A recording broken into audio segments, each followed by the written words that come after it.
Laser sights will make you a more accurate and confident shooter by providing visual feedback on sight alignment and trigger control. Crimson Trace, making laser sight standard equipment. Learn more at crimsontrace.com.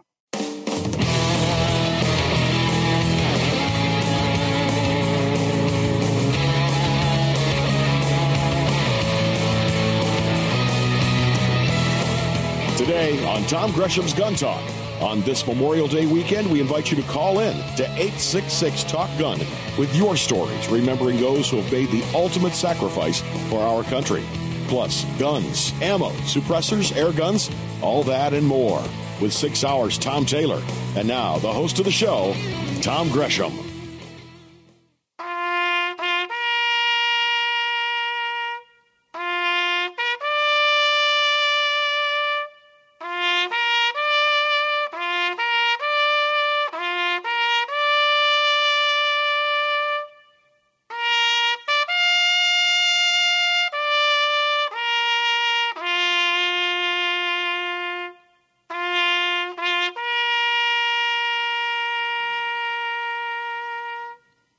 Welcome, Tom Gresham here. It is, of course, Memorial Day weekend, and we welcome you on this very special weekend.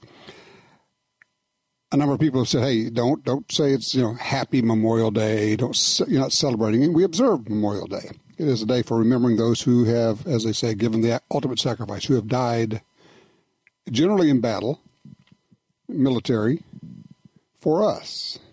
Interesting, isn't it? You think about it. People stepped forward, raised their hand, took an oath, and said, "I will go and fight for you.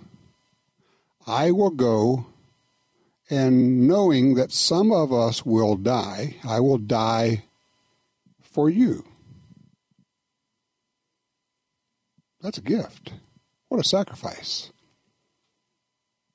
What an amazing display of honor. And so we would do well to remember those men and women, and we do. And we celebrate what they have done, and we celebrate our country, a country that inspires people to volunteer, to give their all.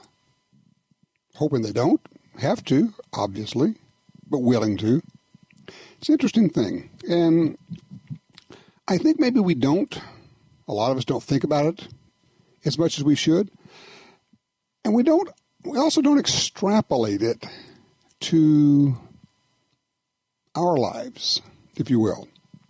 Case in point, thinking about, we had this past week in Oklahoma City, someone goes into a restaurant, shoots 2 people. Comes out a citizen there who has his firearm, stops him and shoots this killer, this man with a gun, and shoots him dead. Didn't have to. Could have let him go. But in doing so, consider this. You're saying, this person already has been shown to be willing to shoot people in a public place. If I let him go, he may very well go do this other places. I will step forward here and now, knowing, and here's the part that's important, knowing that there's no guarantee on the outcome. There's no guarantee that just because you're the good guy that you win, or that you don't get hurt, or you don't get killed. But I will step forward because I don't want this person to go hurt someone else. I am not trying to equate the two, but I am saying that we can borrow from what we learn, from what we think about on Memorial Day.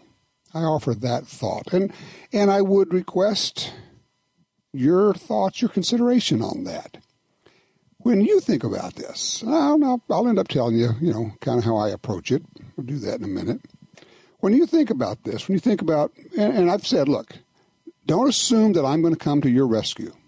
Not every time, not every place. If something's going down, I may well grab my family and leave. I may well not go engage. But, and here's the but, I am prepared mentally. I hope I am prepared from an equipment standpoint, and I hope I am prepared from a training and practice standpoint, a skills, if you will, standpoint, to intervene. Nothing is guaranteed, and nothing will be as you think it's going to be. We've learned that. But this person in Oklahoma City stepped forward and stopped a bad guy. GGWAG, G-G-W-A-G. That's my acronym now, GGWAG. Good guy with a gun. By the way, I created that term. The only thing that stops a bad guy with a gun is a good guy with a gun. Did that on this show many years ago. I'm glad it was picked up. I'm glad that Wayne LaPierre is using it. I'm glad that others are using it because it expresses a concept. It's interesting. And things I want to talk about today, and certainly I am, if you have a story that you'd like to share of someone you know, someone in your family, a relative who did in fact give the ultimate in the service of this country, we'd love to have that story, by all means. The number here is 866-TALK-GUN. Also, we'll be talking about just guns and optics and ammo and shooting and self-defense and planning and tactics. And when do you get involved and when do you not? How do you know? What's your line in the sand? When would you and when wouldn't you? Oh, by the way, did you see that video of the road rage guy? Pulls in behind the other guy, blocks him from escaping. Guy gets out of the truck with a sledgehammer, goes over, smashes out the driver's side window of this car. I put it on YouTube, correction, not on YouTube, put it up on Twitter. By the way, you can follow me there. I'm at Gun Talk. And I asked the question, I said, at what point would you have shot this guy? Guy comes up behind you. Obviously, there's some road rage has been going on. Blocks you, pulls it behind you. You can't get out. You can't move your car. Jumps out with a sledgehammer, runs over and smashes out your driver's side window and then starts trying to hit you with a sledgehammer. Would you? And if so, at what point would you? Oh, yeah, by the way, have you practiced drawing from a sitting position in your car? How do you carry? Where do you carry? Can you draw while you're sitting? Have you ever done it? Have you tried it? Food for thought. Our number is 866-TALK-GUN. We are going to be open lines. We're going to take your calls. We'll take certainly range reports. If there's something that you've taken out to the range or something you're thinking about buying, by all means, give us a holler. And if you want to share a Memorial Day appropriate story, by all means, we will do that too. Just give me a call. The number is Tom Talk Gun. I'm Tom Gresham, and this is Gun Talk. When the U.S. military's elite units and law enforcement agencies across the globe demanded innovation and reliability, they didn't settle. They chose Sig Sauer. When world champion professional shooters demanded precision accuracy, they didn't settle. They chose Sig Sauer. So it's no surprise more and more civilian gun owners are refusing to settle for anything less. They're choosing Sig Sauer firearms, ammunition, electro-optics, suppressors, air guns, and training. Sig Sauer. Never settle. Laser sights enhance shooting fundamentals, sight alignment, and trigger control. Training with laser sights increases muzzle awareness, improves and corrects sight alignment at sight picture, and aids in acquiring and maintaining sight picture in low light conditions. Call 800-442-2406 or visit crimsontrace.com for a free copy of our laser training video, The Laser's Edge, and learn why Crimson Trace is making laser sights standard equipment. Perhaps more than any other landscape, wetlands embody the life-giving abundance that nature has to offer. And perhaps more than any other organization, Ducks Unlimited is working to ensure that our continent's wetlands not only survive, but thrive for generations well beyond this one. The time is now to band together. The time is now to rescue our wetlands. Attacks happen every day. How will you react? See real people put into real-life criminal attack situations on First Person Defender. Discover what works and what doesn't. Kidnapping, ATM robbery, home invasion, and other attacks. Learn how to save your life and the lives of your family. Get the entire first season on DVD at shopguntalk.com. Get prepared. Shopguntalk.com. Before computers, before engines and automobiles and roads, before all of this, there was the land. A great ocean of land with mountains black as night, standing guard over all that is and was and forever will be. This is the Black Hills of South Dakota, the place that made the people who make the best ammo on Earth. Visit black-hills.com for more information.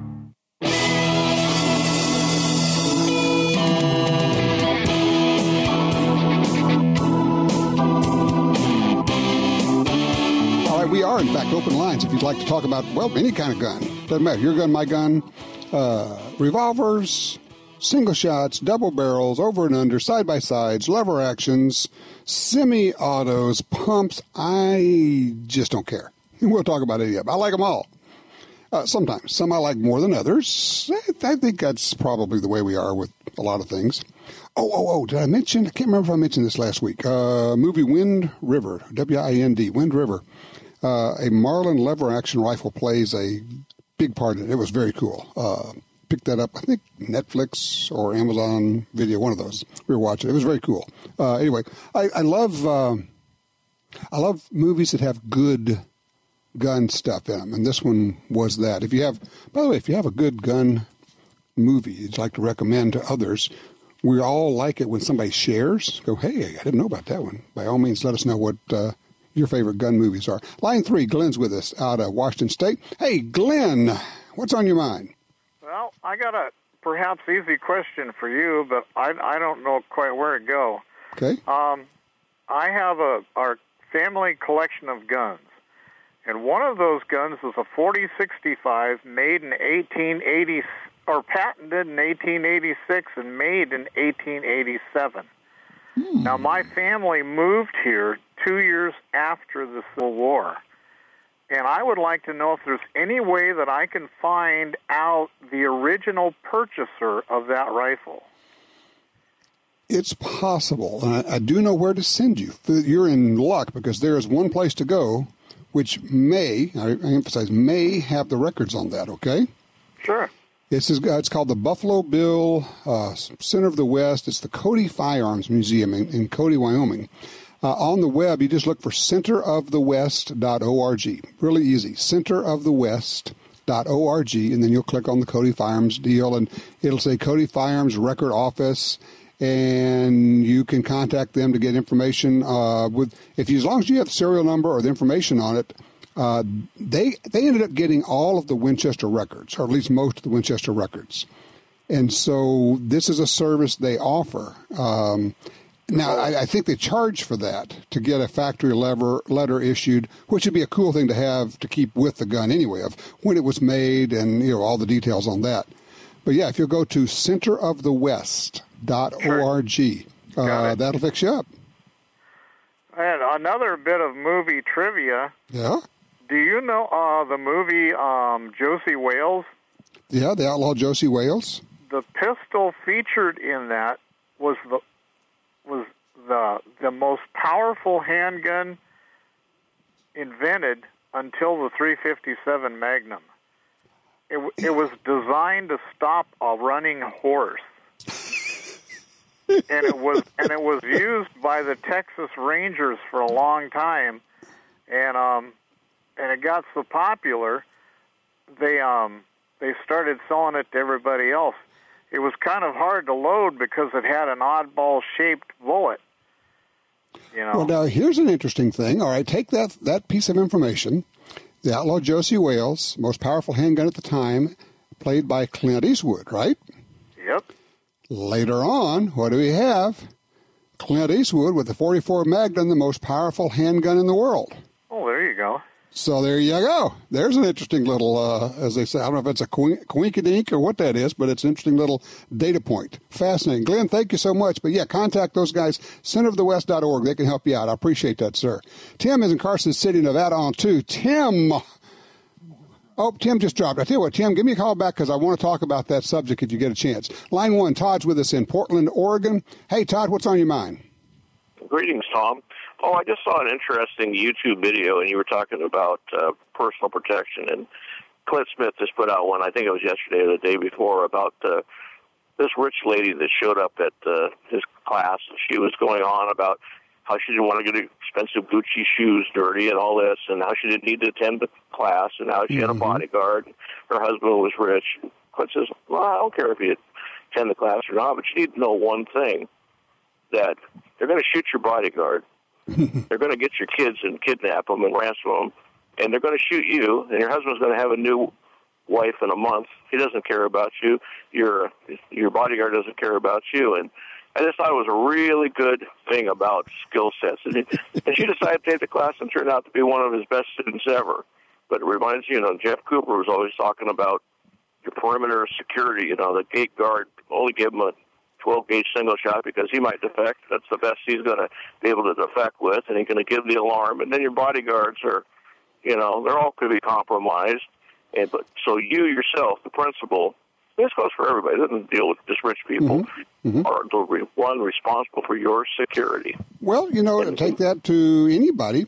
You could say, well, I don't have bodyguards. Yeah, but a lot of people think that you ought to just depend upon the police.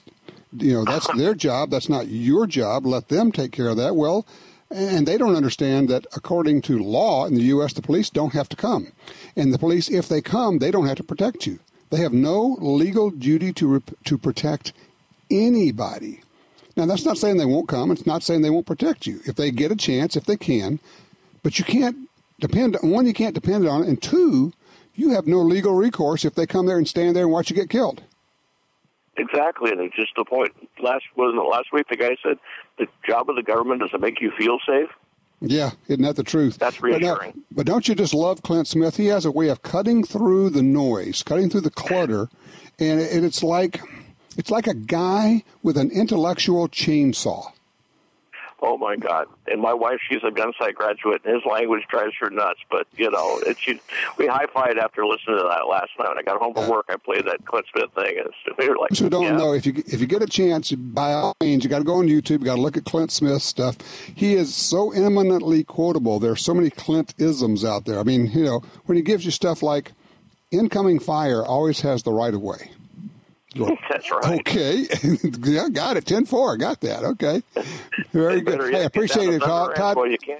Yeah, exactly. Thank you so much. I appreciate you passing that along. Let's see here. Yes. John is in Houston, Texas on 4. John, you're on Gun Talk. What's up? I was looking for recommendations. I have a 24-year-old niece who's a fitness instructor, and she's moving from Houston, Texas up to Nebraska, which is where the boyfriend is. So she's doing a lot of driving there in the middle of nowhere by herself as a 24-year-old fitness instructor, 110-pound female, So thought maybe I could get her something and she can take some concealed carry classes. Okay. I got 2 or 3 questions for you. One, does she want a gun? Yes, she grew up with them, but her family can't afford to give her one, and I can. Okay, so the first thing is she's got to want it herself. So she does. All right, we've checked off that box. Now, and she lives, does she live in Houston? She's been living with us here in Houston for a couple of years, but now she's moving up to Nebraska. Right, but as of right now, I'm going to work my way around to it, but here's the deal, and I always like to just cut through the clutter. You do not get to buy her a gun. I get to take her with me and let her pick one. So. Yes, even better, buy her an hour's lesson, one-on-one with a good instructor, and she can try revolvers, semi-autos, different size, 380s, 9s, 45s, and try them out and shoot them, and then let her pick it, and then you pay for it. But she gets to pick it out after getting some instruction and shooting some guns. Now she's going to have a gun that's hers and not one that somebody else selected for her. Yeah, she's pretty good with, she prefers pistols to revolvers, and she's a pretty good shot. Excellent. Well, I think it's thing is, I would not make a recommendation because she's going to go pick the right gun. But the best thing you can do, honestly, is to get her with an instructor and let her try several different guns And I think what you're going to find is she'll end up picking the right one, because she's going to find that the little bitty guns go, well, those are actually harder to shoot. Yes, they are. But they're easier to conceal. Yes, they are. Somewhere in there, she's going to find the one that works for her first gun. And if she likes it, she's going to end up buying some more. But I applaud you, and I applaud her for wanting to take responsibility for her own safety, and for you for helping her out. John, I wish you luck with it. I think it's going to work out just fine. And look, thank you so much for what you've been doing there. Let's see here. Real quick, you know what? I don't know if we have time, guys. I'm going to do this. Tim, and don't go anywhere. We're going to get to you. And also, we got actually two Tims. We're going to get to you guys when we get to the backside. I just got about a minute here, and I don't think that's enough to do justice to the subject matter. So you guys on hold. Don't go anywhere. But we do have room for others if you'd like to join us. Our number is 866-TALK-GUN. That'll obviously get you in here. A lot of noise about gun control. We have, let's see, a school shooting that was stopped by a school resource officer. We don't hear much about that. We had a school shooting where the bad guy, the young man, used revolver and didn't use the right kind of gun. He used a pump shotgun, and he used a revolver, and we're hearing nothing about it because it doesn't play to the narrative. The narrative is important, and the narrative is a term you hear a lot, but we need to keep in mind what that's really all about. That is the propaganda line. The narrative is the propaganda line. And the narrative of the gun banners and the mainstream media, which often are the same, is that there is no legitimate use for firearms. They will tell you that what the stats are for the misuse of guns, but never, ever will they, in all of this talk, include the use of guns in recreation, but more specifically to save lives. Now, the CDC turns out they've been keeping secret data. We just got a hold of it. Turns out that people use guns in self-defense 3.5 times more often than criminals use guns to commit crimes. Imagine that. Guns are useful 3.5 times more often to save lives than they are to use in criminals. Why aren't they talking about it? Well, that's the narrative. We're going to talk about that in just a sec.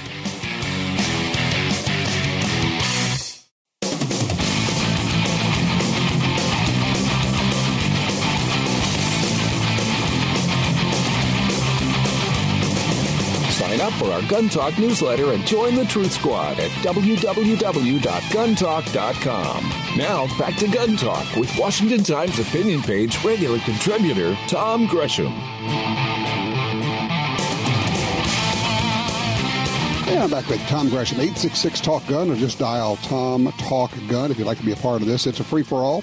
By the way, if you're new here, just so that you understand, you do not have to agree with me to call in. In fact, if you disagree with me, that's fine. Let's have the conversation.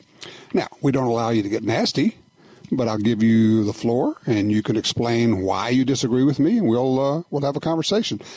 Especially if you're one of those folks who say, look, I just hate guns. I just hate guns. There's actually an interesting article about in the Minneapolis Star Tribune about a woman. It says she's pro-gun activist and she's a liberal. By the way, I keep talking about that and telling people we need to quit labeling folks on the whole liberal deal, because there are, I don't know what the percentage is, but there's a fair number of folks who self-identify as liberal who also support gun rights. You got to be careful there. But her name is Sarah Cage. She said she used to think of American gun owners as old, fat, white guys, and they're all racist, and they hate everyone. She says, of course, that was before she got a gun.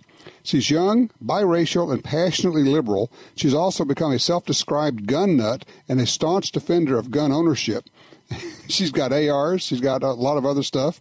Folks like that who are intellectually honest are really helpful to explain to people. They come in and go, you guys aren't what I was told that you are. Yeah, I know. We hear that a lot. You guys are actually very responsible and safe. Yeah, I know. Well, you guys are actually really nice. It's like, you're not just, as one put it, you're not just people I would hang out with. You're people I would date. Okay. And you were told that we were monsters. Well, or the current term is we're all terrorists. Yeah, I know. It's it's the demonization of gun owners. I get it. Let's see. Line 2. Tim is with us out of Carson City, Nevada. Tim, what ticks you off? Hey, Tom, I'll tell you what really ticks me off on a Memorial Day is looking back and thinking of the people who are complete phonies and posers who never served and yet claim that they did serve and have all kinds of awards and decorations. And my hat's off to Don Shipley, who runs a website that I believe is a retired Master Chief out of the SEAL Master Chief, and he would call these guys out, and he had a website dedicated to it. I think he's still doing it now, but it was unbelievable the number of people and the scale of such claims that some of these guys make. I just can't believe how someone can live with themselves doing that. So, yeah, it's called stolen valor, and if you really want to get somebody mad, you let an actual real vet find out about it one-on-one. Somebody's in a bar making claims, that kind of a deal. Somebody could get hurt doing that, and it's not going to be the vet. Yeah, that's a fact. Yeah, it's incredible. We even had that happen locally, I believe, in our local Navy League. I mean, there were people making these claims, and the guy apparently, I don't know if he never served or had some inconsequential rank, but it's just shocking. And I think that people shouldn't take it at face value when they hear people mentioning their service. That I think just put up or shut up. There is the real tragedy of it all. Is you start to think, well, is that real? When somebody's telling me this, he or she served, and you're going, so it sows doubt into your mind, and you hate to do that because 99 times out of 100 it's going to be real and it's going to be authentic and these are going to be the real deal. But these people cause us to doubt that, you don't know. Jim says wannabes. Yeah, they want to be something. I want them to be treated, basically, because there's something seriously wrong. Tim, thank you for the call. I appreciate that. Let's stay with the Tims. Line 3, Tim out of Charleston, West Virginia. Hey, Tim, you're on Gun Talk. Hey, Tom. Good afternoon. Thank you to all our veterans. I'm myself a veteran. There was a cost that's been paid to many of them, and fortunately not by myself, but I appreciate every veteran in the United States. But what I want to talk to you about real fast, Tom, is this young man by the name of David Hogg that is pushing his agenda on my rights. I want to say one thing, Tom, and I know you're going to go from there, and I'll let you talk, and I'll let the viewers and I'll let them listen. These same guns, Tom, that are so viciously bad and that are committing all these heinous crimes were the same firearms that I myself had access to when I was a young man. I'm now, like I said, I'm a veteran, United States Marine Corps. I'm 42 years old. All these firearms was available to me. My father didn't have them under lock and key, but I knew if I went to him and I got them without his permission, there was consequences to be paid. So I want to know, Tom, in your mind, is it really, well, I know it's a sarcastic comment, but is it really the guns, Tom, or is it the youth of America? Is it the youth of America today that's changed? Is it the youth of America today that has somehow gone misguided and feel the only way to get back on that guy that's bullying them is to go to school and shoot him? Or the only way to get attention is to go to school and kill a bunch of people, so therefore they can be in the news and so they can be talked about. So I think you're there, man. I think you figured it out. And one of it is that you can become famous. That's a big part of it. I go back to this, and Tim, I appreciate it. And your question is spot on. Is it the guns have changed? Is it something else? And I always keep throwing this out. I want people to consider it. It's called the scientific method. When you look at a situation where the outcome has changed, you go look at what variable changed, because something had to change. If things were going along, and for years and years and years, we really didn't have much in the way of school shootings. Okay? At that time, way back, a 12-year-old could legally buy a gun at a gas station, perfectly legal. Could order a gun in the mail, send a check, they would mail it to his or her house, 12-year-old. Kids took guns to school and left them in their school lockers. Perfectly legal. No issues. So if access to guns didn't change, and we definitely had semi-automatic firearms as far back as 100 years. So the types of guns around haven't changed. You are required to determine what changed. So if guns didn't change, access to guns didn't change, types of guns didn't change, something else must have changed if you have a different outcome. If you keep doing the same thing and you get a different outcome, then something somewhere changed. Tim's point is, did the kids change? Part of it is, yeah, sure.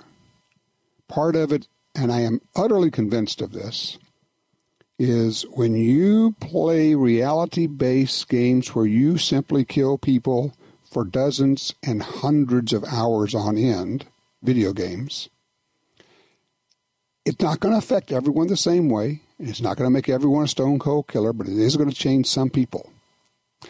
You combine that, okay, let's think about three things. That, combined with the rampant over-prescription of psychotropic drugs, Ritalin, etc., for kids when some need it. I get it.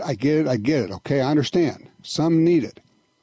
But I really do believe it's over-prescribed. And then on the last part of it is, what has changed was 30-plus years ago, more than 30 years ago, there was no CNN. There was no such thing as 24-hour news. There was local news, and there was either 15 or 30 minutes of national news, and that was it. Boom, that was it.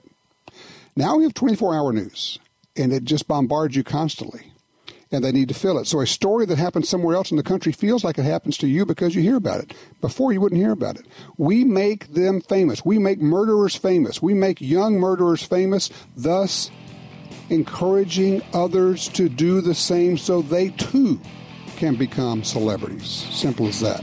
866-TALK-GUN. What do you think? Am I off base on this thing? I really think those are the three big variables. We've got the video games, movies, the violence that the music, all of that. We have the psychotropic drugs, and then we have the celebrity factor of making kids famous because they become murderers. 866-TALK-GUN.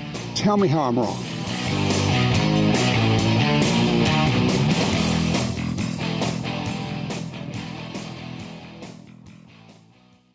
This is Marty Hayes, president of the Armed Citizens Legal Defense Network. 10 years ago, I created the network to help armed citizens with the legal aftermath of self-defense. There is strength in numbers, and we now have over 15,000 members in the network and over $1 million in our legal defense fund for defensive members after an act of self-defense. To join, visit our website at armedcitizensnetwork.org. That's armedcitizensnetwork.org. Now at LibertySafe.com, you can buy a Liberty Safe at a great price and receive 12 months interest-free payments with 0 down and 0% APR, with some safes as low as $20 a month on approved credit. Peace of mind, lifetime warranty, and in-home delivery service.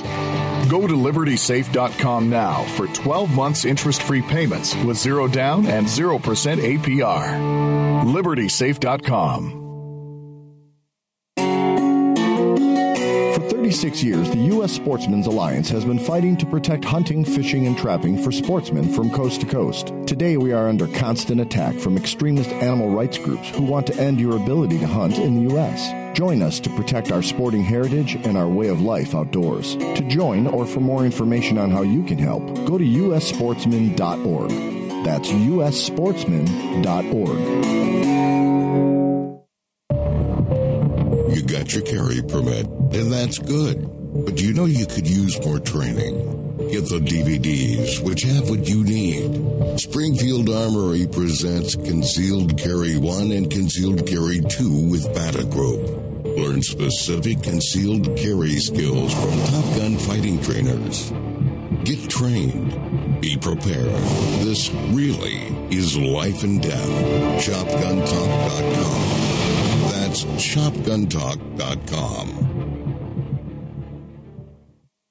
For more than 70 years, Timney Triggers has been enhancing the shooter's experience. Whether it's a local competition, a day at the range, or even the hunt of a lifetime. Setting the standard in aftermarket triggers, Timney is now producing more than 170 models of triggers for bolt-action rifles, shotguns, AR rifles, and semi-automatic rifles. Proudly made in the USA since 1946. Find your new trigger at TimneyTriggers.com.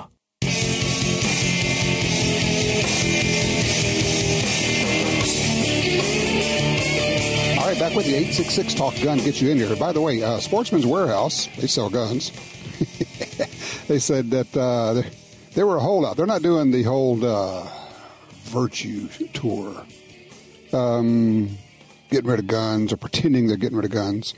They're saying, hey, we're selling lots of guns. We're selling a lot of modern rifles. Because if the other stores don't sell them, then people are going to come to us. So their gun sales went up 15% the first quarter of this year. Works for me, Sportsman's Warehouse. Amen. Way to go. Holy cow.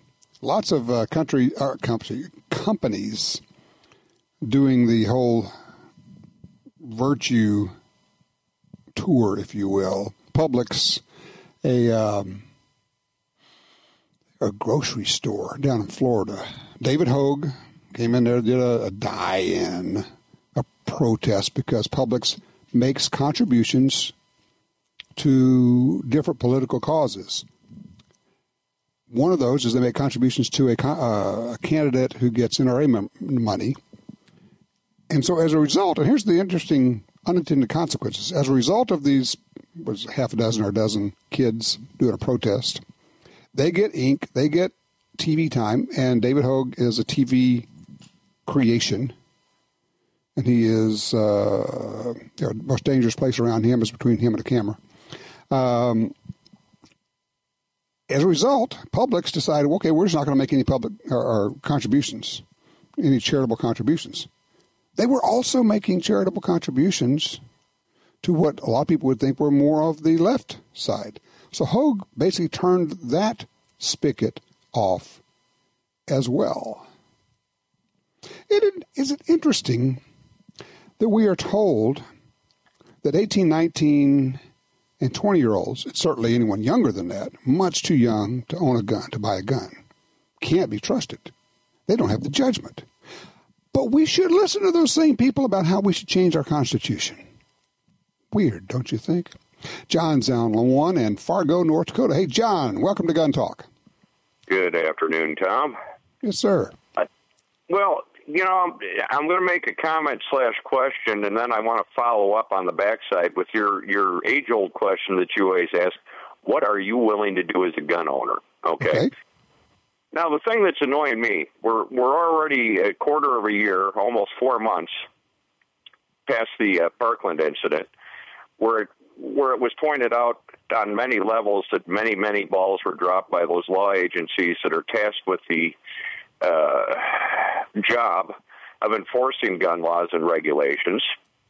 And yet I see no one being held accountable aside from one little blip I caught last week about the FBI is now acknowledged that they missed something. Mm-hmm. Okay. And the thing that's, you know, you see the protests, you see the ban this, that crowd, and of course the Houston incident has now deflated, you know, the AR-15 as a weapon of choice. And, you know, you have to question how this kid got the ability to make and plant IEDs all over the school, as has been reported. And when you ask about what it is that we should be doing as gun owners, I'll tell you what I've been doing for a long time now. I've been questioning the accountability factor to the point of calling out my congressman on it, you know, and the response has always been, well, we're incentivizing. Hey, John, hold that thought for just a second. I want to pick it up in the backside. I've got a hard break I got to get to, but I like where you're going with this. And when we come back, John's going to kind of tell us not only what he's been doing, but the reaction he is getting from those as he pushes the message. Our number, 866-TALK-GUN. This is Gun Talk.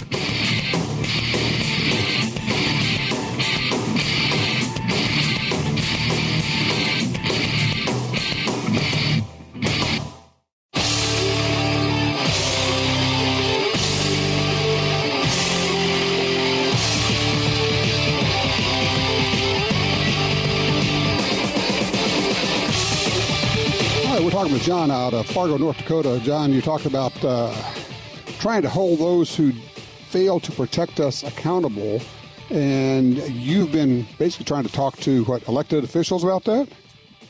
Well, not only elected officials, but even get on the local talk shows whenever a person, has the ability and the time to do so. Mm-hmm. Let me preface something, Tom. I am the NRA. I'm a range safety officer, and we all know or should know what that basic duty is. It's to promote the safe use of guns. Right. Okay. And our Congressman, Kevin Cramer, he's running for Senate against Heidi Heitkamp, the one who claims to be pro-Second Amendment. And I'll give Kevin credit where credit is due. He's a very active person as far as involving himself with the voter, as far as getting on, weekly on talk shows around the valley here. And I asked him, point blank, I said, incentives are fine, Kevin, but I said, when you talk about either doling out or withholding federal funds for people to do their jobs, why not incentivize them by also firing those who fail to do their job or do their job properly like they're supposed to? And, you have to plant those seeds out there. It's just like, when the anti-gun crowd gets on and starts, giving their spiel and their misinformation out there, I, on numerous occasions, have invited any and all to come out to our supervised gun range, the RRMC.com, and come out and sit down and talk to gun owners, talk to RSOs, talk to instructors, express your concerns and try and work with us. The results to date, Tom, you can guess how many. Yep. None. Zero. Exactly. Yeah, exactly. Hey, John, I got to run. We're out of time. I congratulate you for what you're doing. I appreciate it. More people need to do that. But here's the bottom line on that. It's not their duty. It's not. Yes, you can say it's their job, but they actually don't have a duty to protect us. We have a duty to protect us. And yes, here's what I would. If the FBI screwed up, if they had all these chances to do it, to take care of this or to address this, I'd love to see somebody come in and say, "All right, look. Here's what we're going to do. We're going to chop your budget by, $50 million this year. Because clearly you have more money than you know what to do with, and you can't follow up on the stuff that's important here." Incentivizing them by saying, we'll give you more money. Wait, you have failed at your job, so we're going to pay you more? No. If you want to get somebody's attention in D.C., you cut their budget by $50 or $100 million and watch what happens. You will get somebody's attention. Absolutely. As far as getting people fired, yeah, certainly it should happen. But, it goes back to, okay, we are foolish when we depend upon them to do this. Yeah, I know. They should. They're supposed to. They're required to. Yada, yada, yada, yada. We have to take control of our own schools. That's a local deal. We have to put RSOs in. We have to have limited access entry points. We have to harden them. We have to make them almost impossible for a bad guy to get in. And then we have to have administrators who are not so stupid, as to have a locked door, but in busy times when people are backed up, they prop the door open to the school. Give me a break. The moment that happens and comes out, that administrator, that principal, whoever it is, should be fired within, I would say 48 hours. Just done. No, you endangered these kids. That was just a really bad idea. Okay, so what's it going to take? It takes each of us getting involved.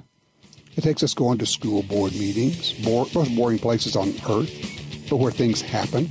It takes us speaking up. It takes us not putting up with this. It takes us answering comments online when people say dumb things like this I just read. If something is causing great harm, rational people take steps to reduce or eliminate the harm. Really? Well, guns are used in self-defense 3.5 times more often than they're used by criminals. Yeah, maybe we need more of them. You think?